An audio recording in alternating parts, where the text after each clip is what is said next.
আসসালামু আলাইকুম everyone, welcome back to my channel. নতুন আরও একটা রেসিপি নিয়ে আপনাদের সামনে হাজির হয়েছি। আমার আজকের রেসিপি নারিকেলের দুধ দিয়ে কাঁঠালের রিসোর্ট রান্না। আশা করি ভালো লাগবে। তো চলুন দেরি না করে মূল রেসিপি শুরু করে দিই। তো কাঁঠালের রিসোর্ট রান্না করার জন্য অবশ্যই আমাদের কাঁঠালের রিসোর্ট লাগবে, কাঁচা কাঁঠাল লাগবে। তো আমি এখানে একটা কাঁচা কাঁঠালের অর্ধেকটা পরিমাণ কেটে নিয়েছি, মানে ইঁচড়টা কেটে ধুয়ে একটু লবণ আর হলুদ দিয়ে আমি 7 থেকে 8 মিনিট ভাপ দিয়ে নিয়েছি বা সিদ্ধ করে নিয়েছি আমার কাজের সুবিধার্থে। এখানে নিয়েছি আমি নারিকেলের দুধ। তা আমি এখানে বড় সাইজের একটা নারিকেল কুড়াইয়ে তারপরে গরম পানিতে ভালো করে চটকে দুধটা বের করে নিয়েছি। তো এখন রান্নার জন্য চুলায় চলে যাব। তো চুলায় চলে আসলাম। চুলায় একটা কড়াই বসিয়ে দিয়ে পরিমাণ মতো সরিষার তেল দিয়ে দিলাম। এখানে আপনারা সয়াবিন তেলও দিতে পারেন। এখন দিয়ে দিচ্ছি 3টা লবঙ্গ, 2টা এলাচ, 2 টুকরা দারচিনি আর দিয়ে দিচ্ছি হাফ চামচ পরিমাণ গোটা জিরা দিয়ে একটু ফোড়ন দিব। যখন সুন্দর একটা ফ্লেভার আসবে 30 সেকেন্ডের মতো জ্বালানোর পরে সে পর্যায়ে এসে দিয়ে দেবো আমি বড় 2টা সাইজ পেঁয়াজ কুচি করে রেখেছিলাম, সে পেঁয়াজ কুচি দিয়ে দিলাম। এখন এই পেঁয়াজটাকে আমি হালকা ব্রাউন কালার করে ভেজে নিব। হালকা একটু ভাজা হলে হবে, বেশি কড়া করে ভাজবো না আর কি। এখন দিয়ে দিলাম 7-8টা কাঁচামরিচ ফালি। এখন দিয়ে দিচ্ছি এখানে আছে পেঁয়াজ, রসুন আর আদা বাটা একসঙ্গে আমি বেটে নিয়েছি, 2 টেবিল চামচ পরিমাণ আছে। তো এখন বাটা মশলাটা দিয়ে একটু কষিয়ে নেব, বাটা মশলার গন্ধটা চলে যাওয়া পর্যন্ত একটু কষিয়ে নিয়ে এখন আমি দিয়ে দিচ্ছি পরিমাণ মতো লবণ, হলুদ গুঁড়া, জিরার গুঁড়া, ঝালের গুঁড়া। আর ঝাল লবণটা কিন্তু অবশ্যই নিজেদের টেস্ট অনুযায়ী দিয়ে নিতে হবে। দিয়ে এখন সমস্ত গুঁড়া মশলা দিয়ে অল্প জালে হাফ মিনিটের মতো একটু কষিয়ে নেব। তো এই তো যখন এরকম একটু তেলটা ফুটে আসবে তখন যে নারিকেলের দুধ রেডি করে রেখেছিলাম সেখান থেকে একটু দিয়ে দেবো, দিয়ে নেড়ে দিয়ে এখন ঢাকা দিয়ে দেবো। ঢাকা দিয়ে এখন ওই মশলাটাকে আমি 2 মিনিটের মতো মিডিয়াম টু লো হিটে কষিয়ে নেব।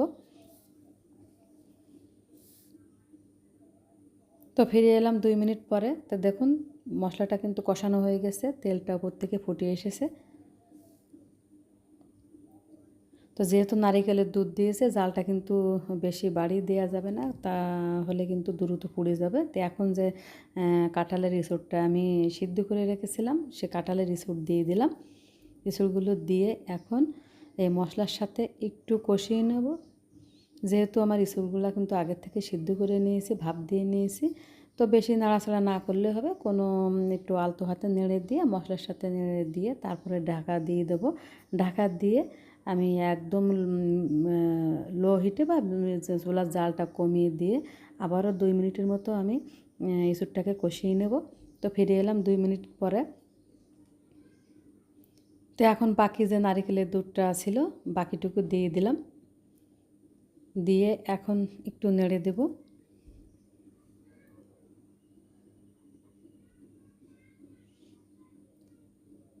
তো এখন যেহেতু কাঁঠালের সিজন চলছে আমরা কিন্তু সবাই কম বেশি কাঁঠালের ইঁচড় পছন্দ করি, তো আমরা কিন্তু এভাবে কাঁঠালের ইঁচড়টাকে রান্না করে খেতে পারি, খুবই মজা লাগে। তা ঢেকে দিয়ে আমি 5 থেকে 7 মিনিট জালটা একটু কমিয়ে দিয়ে রান্না করে নেব। মোট কথা পানিটা শুকিয়ে আসা পর্যন্ত জাল করে নিতে হবে। তো প্রায় 7 মিনিট পরে ফিরে এলাম।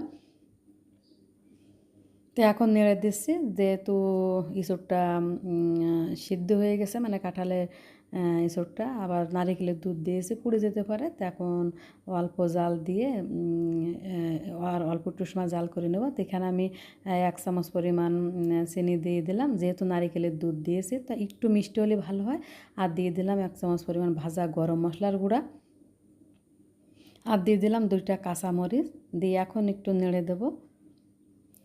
তো যেহেতু এখন কাঁঠালের সিজন চলছে আমরা কিন্তু এভাবে কাঁঠালের ইঁচড়টাকে রান্না করে খেতে পারি। আর অনেকে দেখছি যে কাঁঠাল মানে একটু বতি না হলে ইঁচড়টা রান্না করে খায়, তা আমার কাছে ওইটা ভালো লাগে না। কাঁঠালটা যখন একটু বতি হবে, মানে বিচির ভিতরের যে বিচিটা শক্ত হবে সেই সময় রান্না করলে কিন্তু ভালো লাগে।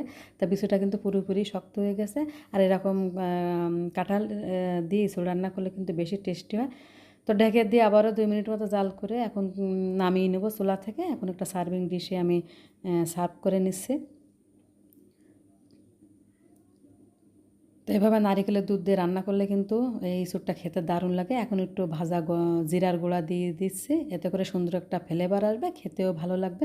তো আশা করি আমার আজকের রেসিপিটা আপনাদের ভালো লাগবে, আর ভালো লাগলে একটা লাইক দেবেন, আর খুব বেশি ভালো লেগে থাকলে আমার চ্যানেলটাকে সাবস্ক্রাইব করে নেবেন। আর যারা অলরেডি সাবস্ক্রাইব করে নিয়েছেন তাদেরকে অসংখ্য ধন্যবাদ। আল্লাহ হাফেজ।